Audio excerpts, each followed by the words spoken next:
গত কয়েকদিনে আবার নতুন করে ইরানের উপর চাপ বাড়াচ্ছেন ডোনাল্ড ট্রাম্প। এবং আমরা যদি একটু নজর রাখি তাহলে আস্তে আস্তে ইরানকে একটা ঘিরে ফেলার ছক কষছেন ডোনাল্ড ট্রাম্প। কিন্তু কেন? কারণ হচ্ছে ইরানকে কিছুতেই তাদের চোখের নিশানা থেকে সরতে দেওয়া যাবে না। ইতিমধ্যে আমরা দেখেছি যে তেহরানে বেশ কয়েকটা বাড়িতে অগ্নিসংযোগেরও ঘটনা ঘটেছে। সেগুলো কি নিছকই একটা কাকতালীয় ঘটনা, নাকি এর সঙ্গে এই পুরো বিষয়টার একটা যোগ রয়েছে, সেটা এখনো পর্যন্ত নিশ্চিত নয়।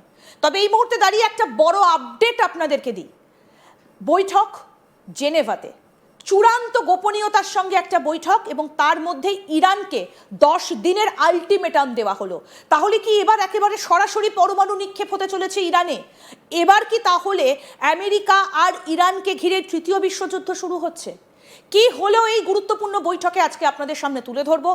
এই বৈঠকে কি বার্তা দেওয়া হয়েছে ইরানকে এবং কারা কারা ছিলেন, সমস্ত বিষয় নিয়ে যিনি বলবেন আমাদের সঙ্গে রয়েছেন আন্তর্জাতিক সম্পর্ক বিশেষজ্ঞ শুভাশিস ব্যানার্জি। আপনাকে স্বাগত জানাই আজ তাক বাংলায়। ডোনাল্ড ট্রাম্প কিছুতেই ইরানকে আর সহ্য করতে পারছেন না। আব্রাহাম লিঙ্কনকে ইতিমধ্যেই তিনি এগিয়ে দিয়েছেন এবং তিনি বলছেন যে তার সঙ্গে যুদ্ধ বিমানগুলোও তৈরি। ডোনাল্ড ট্রাম্প হুঁশিয়ারি দিলেন 10 দিনের। কি হলো এই গোপন বৈঠকে? 10 দিনের সময়সীমাতে কি কি করতে বলা হয়েছে ইরানকে? দেখুন, এখানে আবার সেই নিউক্লিয়ার প্রোগ্রাম সাবমিশন, আবার করে সেই নিউক্লিয়ার প্রোগ্রামিং এ বিভিন্ন স্তরকে শেয়ার করা, বিভিন্ন জায়গা থেকে ইরানকে রিফিউজাল স্ট্যাটাসে আনা, এই এই যে 10 দিনের প্রসেসের মধ্যে এখানে একটা সফট থ্রেটনিং আছে, সফট কি যথেষ্ট হার্ড থ্রেটনিং আছে। এখানে বলা আছে যে এখানে কোনো ভায়োলেশন হলে সেটাকেও কোনো সহজভাবে মেনে নেবে না ইউএসএ। অ্যান্ড ইউএস এর নিজের সামরিক শক্তিকে মোতায়েন করা আছে ঠিক ঠিক জায়গায়, এবং Tehran can be on Ashes. মানে এখানে পরিষ্কারভাবে বোঝানো যে ইউএস যেটা চাইছে সেটা কোনো না কোনো জায়গায় গিয়ে ইরানকে মেনে নিতে হবে, রাদার ইরান মেনে নিতে বাধ্য করা হবে।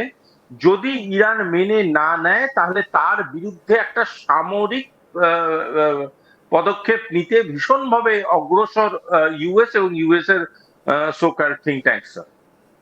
কিন্তু যে অভিযোগটা মূলত ইরানের ওপর ছিল, যে ইরান সেখানে পরমাণু দিয়ে তারা নানা রকম কাজকর্ম করছে, পরমাণু অস্ত্র বানাচ্ছে, সেইটা প্রকাশ্যেই ডোনাল্ড ট্রাম্প বলেছিলেন যে সেটা মেনে নেবে না। কিন্তু তারপর আমরা দেখলাম যে ইরানে তো বাংকার ব্লাস্টার মারা হলো, তছনছ করে দেওয়া হলো, কিন্তু কোথাও সেই চিহ্নটুকুও পাওয়া গেল না। তাহলে আবার ম্যাডাম, ম্যাডাম, ডোনাল্ড ট্রাম্পের একটা জিনিস খুব ভুল হচ্ছে। ডোনাল্ড ট্রাম্প সব দেশকে একই সানগ্লাসে দেখছে। ইরান কিন্তু কোনো মতেই ভেনেজুয়েলা নয়। ইরান কিন্তু কোনো মতেই সো কল্ড মানে গ্রিনল্যান্ড থ্রেট থিওরি, যেটা কিছুদিন আগে অব্দিও রিভিল করেছেন ডোনাল্ড ট্রাম্প, ইরান কিন্তু সেরকম কোনো দেশ নয়। Iran is a very very powerful military status. Iran কিন্তু এমন একটা দেশ, আমি মানছি ইরানের প্রচন্ড রকম একটা ইকোনমিক ডাউনফল চলছে। ইরানের শাকসবজির দাম যেমন বাড়ছে, ইরানের দৈনিক ব্যবহার্য যে জিনিসপত্র আছে তার দাম যেমন আকাশ ছুঁচ্ছে, ইরানে একটা ইকোনমিক ক্রাইসিসের যথেষ্ট প্রবণতা দেখা দিচ্ছে। এবং তার সাথে এটাও ঘটনা যে ইরানের যে সোশ্যাল আনস্টেবিলিটি আছে, যেখানে একটা ইসলামিক রেজিম ভীষণ রকম ভাবে তাদের ইসলামিক স্টেটাসটাকে প্রচন্ড রকম ভাবে এদের মাথার উপরে চাপিয়ে দিতে চাইছে, এবং সেটা সাধারণ মানুষ মেনে নিচ্ছে না। এই ধরনের যে সিভিল অ্যাংজাইটি পূর্ণ যে জিনিসপত্র আছে সেগুলো আছে, এক্সিস্ট করে।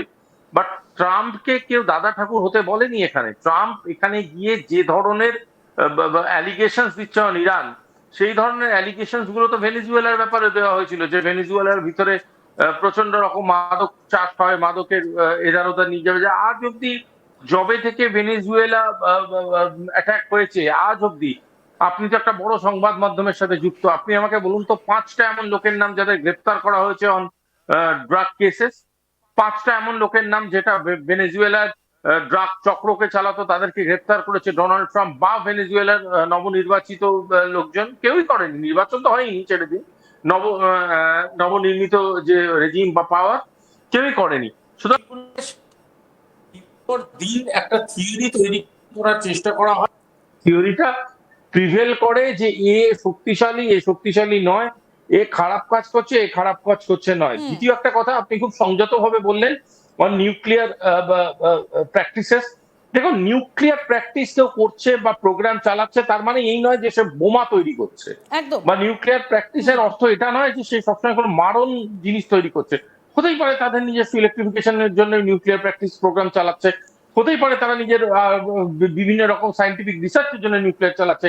এর দায়িত্ব কে নেবে? কেন কেন ডোনাল্ড ট্রাম্প বারংবার একটা দেশের নিজস্ব সভারিন মাইন্ডসেটকে ঘিরে ফেলার একদম চেষ্টা করবে? শুভাশিস, এইটা এখানে হচ্ছে একটা একটা কথা, বৃহত্তর এই যে প্রশ্ন। 24 ঘন্টা আগে হওয়া বৈঠকটা, সেখানে কি বলা হয়েছে? জেডি ভান্স উল্লেখ করেছেন যে বেশ কয়েকটা ফাঁক ফোকর রয়ে গেছে। কি কি বলা হয়েছে আমি একটু আপনার কাছ থেকে জানতে চাইবো, তার আগে পয়েন্টগুলো বলি।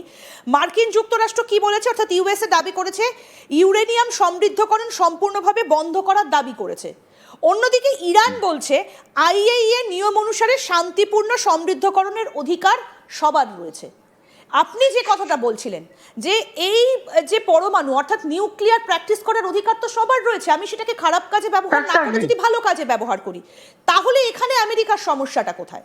আবার আবার এখানেও আপনাকে আমি আটকাচ্ছি, খারাপ কাজে ব্যবহার ভালো কাজে ব্যবহার, সেই ব্যবহারটা কে কোথায় করছে, সেটা যে ব্যবহার করছে আর যার উপরে ব্যবহার হচ্ছে, এই দুজন বাদ দিয়ে বাকিরা তার ব্যাপারে মতামত স্থাপন করতে পারে।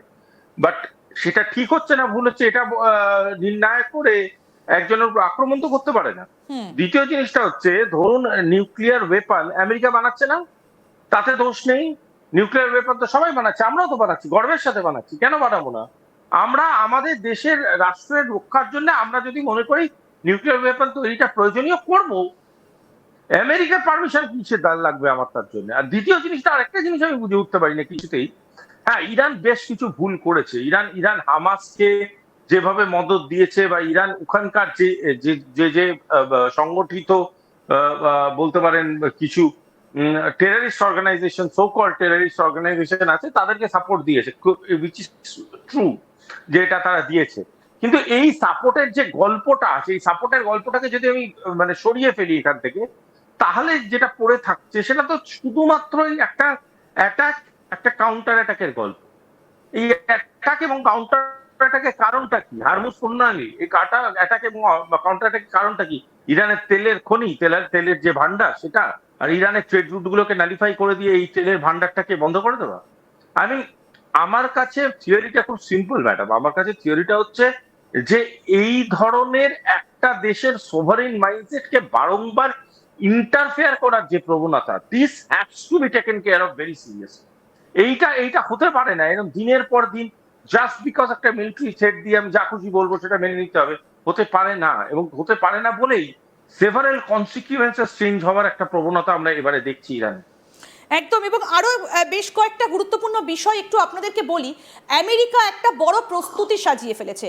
তারা আব্রাহাম লিঙ্কনকে ইতিমধ্যেই তৈরি করে দিয়েছে, নামিয়েও দিয়েছে। আমি সেই ছবিগুলো